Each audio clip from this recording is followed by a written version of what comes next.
नमस्कार दोस्तों, स्वागत है आपका मेरे चैनल पे। दोस्तों, जैसा कि आप जानते हैं कि इंडियन एयरफोर्स को अपनी स्क्वाड्रन स्ट्रेंथ को बूस्ट करने के लिए अच्छी खासी संख्या के अंदर फाइटर जेट चाहिए।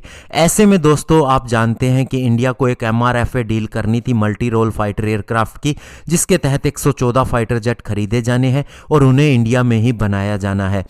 और जो दोस्तों ऐसा लग रहा था कि ये डील नहीं होगी, लेकिन जब से हमारे नए एयर चीफ मार्शल विवेक राम चौधरी ने ज्वाइन किया है तो उनका कहना है कि हम इसके लिए जाएंगे, आगे बढ़ेंगे। तो ऐसे में फिर से ये दिखने लगा है कि MRFA डील अगले साल हो सकती है। और साथ ही दोस्तों ये भी कहा जा रहा है कि तेजस MK2 को रद्द कर दिया जाएगा। ऐसे में सच्चाई क्या है और क्या दोस्तों तेजस MK2 की जगह डायरेक्टली AMCA पे जाया जा सकता है, आज इसी के ऊपर बात करेंगे। चलिए दोस्तों शुरू करते हैं। तो दोस्तों ऐसी आवाजें आने लग गई हैं, इस तरह के सूत्र बताते हैं कि इंडियन एयरफोर्स को यह डर है कि तेजस MK2 प्रोग्राम को कहीं बंद ना कर दिया जाए, वो भी इसलिए कि हम मल्टी रोल फाइटर एयरक्राफ्ट को एक्वायर करने जा रहे हैं अगले साल के लिए। कहा जा रहा है कि मिड 2022 में इन 114 फाइटर जेट की डील फाइनल हो सकती है। और दोस्तों कल ही मैंने आपको बताया कि 80 राफेल फाइटर जेट की डील UAE ने फ्रांस के साथ में की है। तो क्या इंडिया भी 114 राफेल फाइटर जेट के लिए आगे बढ़ सकता है? और अगर ये डील फाइनल होती है तो ये बहुत ही बेहतरीन डील होने वाली है, क्योंकि दोस्तों 114 Rafale fighter jet Indian Air Force की पावर को बहुत ज़्यादा बढ़ा देंगे।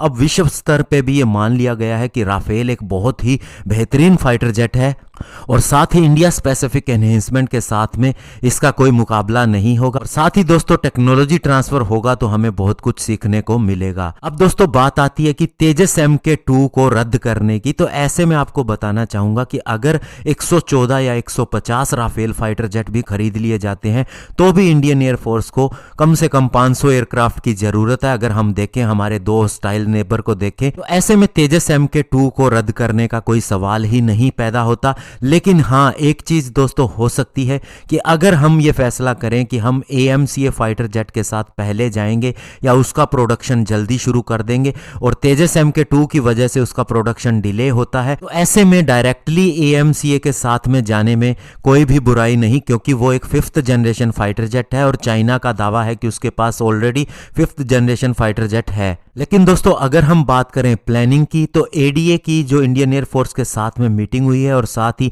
मिनिस्ट्री ऑफ डिफेंस के हवाले से अगर हम माने तो तेजस MK2 की फ्लाइट जो 2023 के लिए प्लान की गई है उसके ऊपर काम किया जा रहा है और फर्स्ट फ्लाइट उसकी 2023 में ही होके रहेगी और इतनी जल्दी AMCA भी नहीं आ सकता। तो ऐसे में तेजस MK2 को डिच करने का अभी कोई भी प्लान नहीं है और इसके लिए 2022 के अंदर इंडियन एयरफोर्स के साथ में डील भी फाइनल हो सकती है।